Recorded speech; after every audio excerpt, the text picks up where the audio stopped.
Kagabi ko ay nag-iwang diocese, tinatawag natin Diocesan Day.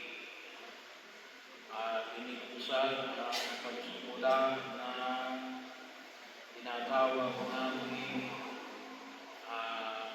pastoral planning. Nagsisimula ang paanyaya ng magaling image ay ang lawa ng Laguna na may tema Lungsod. Bahagi yun ay lumubog sa lawa. Kinakailangan natin paanyaya ng kung saan pinapamalit ng buong kapal na harapin ang mga hamon ng kasalukuyang panahon sa Ebanghelyo. Ang paanyaya ng hinayan ng Jesus din ay una hanggang ngayon ay ganito pa rin. Kaya lang, sa ibang aspeto ay una ay pangalan ang mabuting balita ng pagliligtas ng Diyos. So, kinakailangan natin ng patuloy sapagkat napakalawak po kung tutusin yung pagkapahayag ng pagliligtas ng Diyos. Ang kinakailangan natin ipaunawa sa mga tao, lalo-lalo na sa mga mananampalataya, kung ano ba kayo ang ating pinaniniwalaan. Bahagi mo ng pag-ibig. Well, sa amin, sabi nga natin, isang malaking may tutulong ay yung emosyon natin sa mahal na Beren. Bahagi yun at yung emosyon nito sa mahal na Beren ng Bilao at Santo Niño Bilao. Kaya kinakailangan natin pagtibayin. Sabi ko nga ay ngayon, yung ating ginagawa ay panahon lumalim yung ating debosyon. Di ba rin may debosyon kami, no? Doon sa Intramuros. Hindi na tayo nagbitaan ngayon sa Intramuros. Kaya nga yan pupunta namin doon kasi we are invited. So, makabili na tayo nagbitaan. No? Kasi nga, hindi tayo konting kami coronated. Hindi tayo konting kami coronated. So, bahagi yun na kinakailangan namin na mabigyan ng higit na pagkilala. So, sabi nga paano tayo mahanggang doon? Pinakailangan mo na ipakita natin yung organic na demosyon natin. Wala tayong demosyon. Yung demosyon natin sa Bilao, sa loob ng ating parokya. Wala. Ang ating demosyon na rin doon sa Intramuros.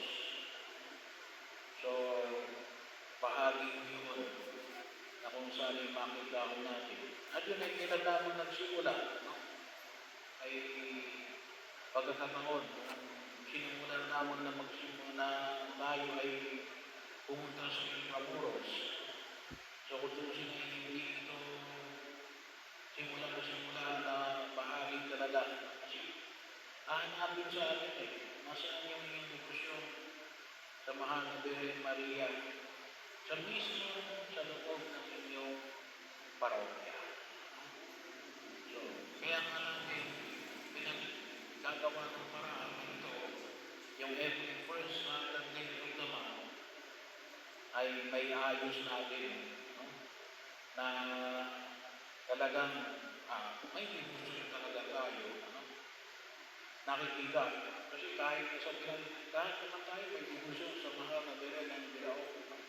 Pero yung makita tayo na rin na tayo nagsasama-sama nagdidibusyon sa Kanya, na nais natin tumugon sa hamon na pinahayag ng buong kapal.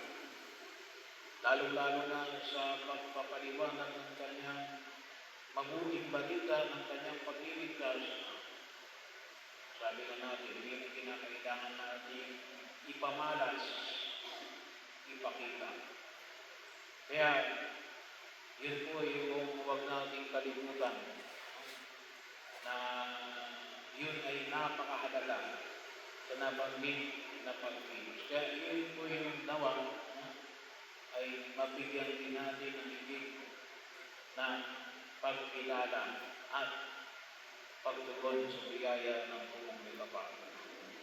Sa inilunsad na imahe na doon sa tema, yung image ng Mahal na Birhen Maria ay tatlo.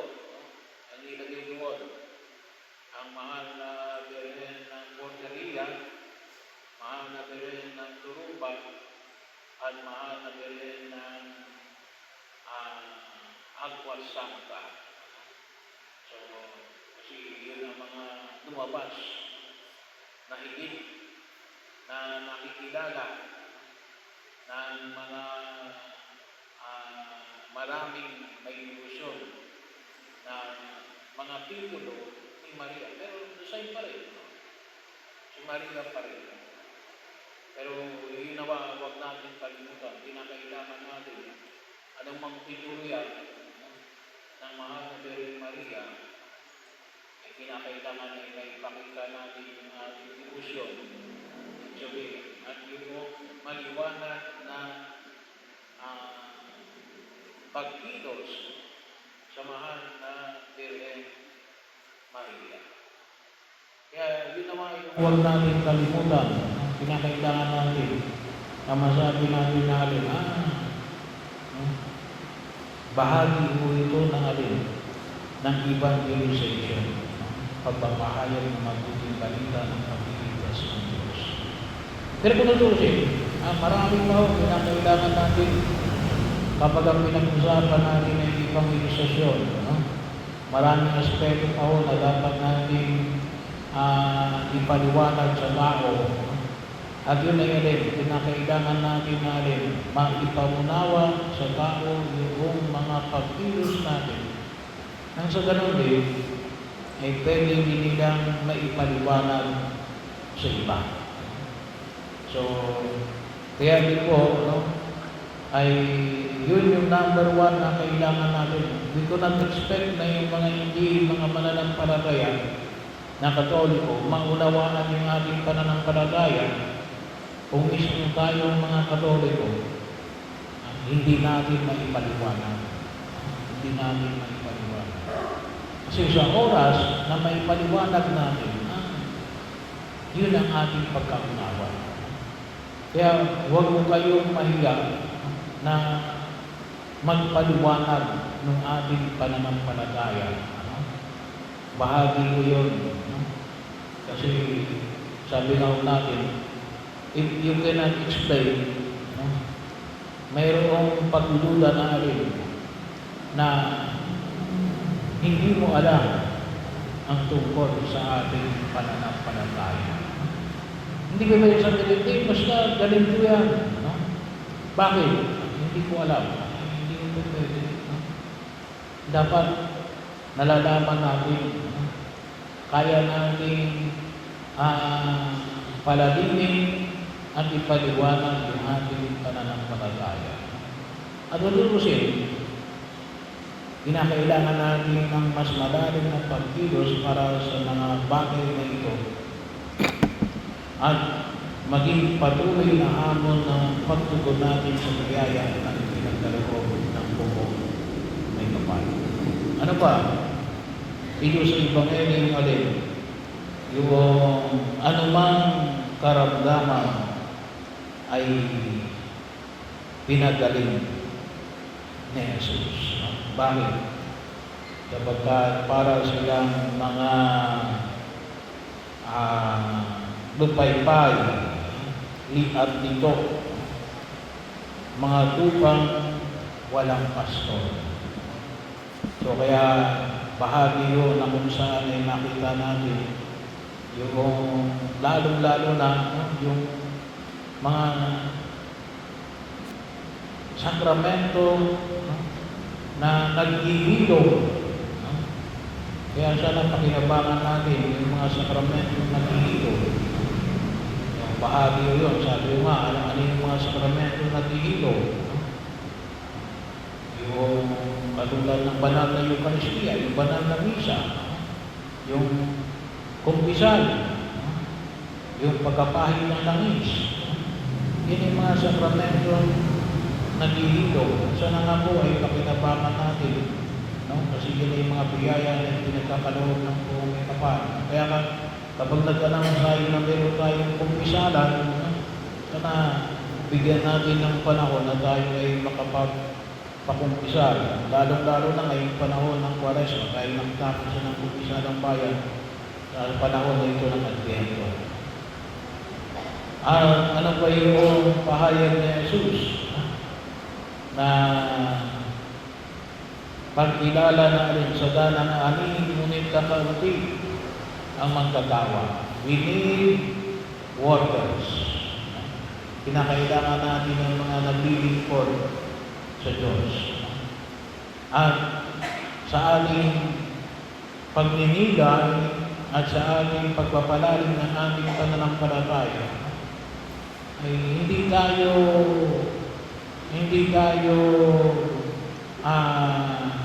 humuhubog para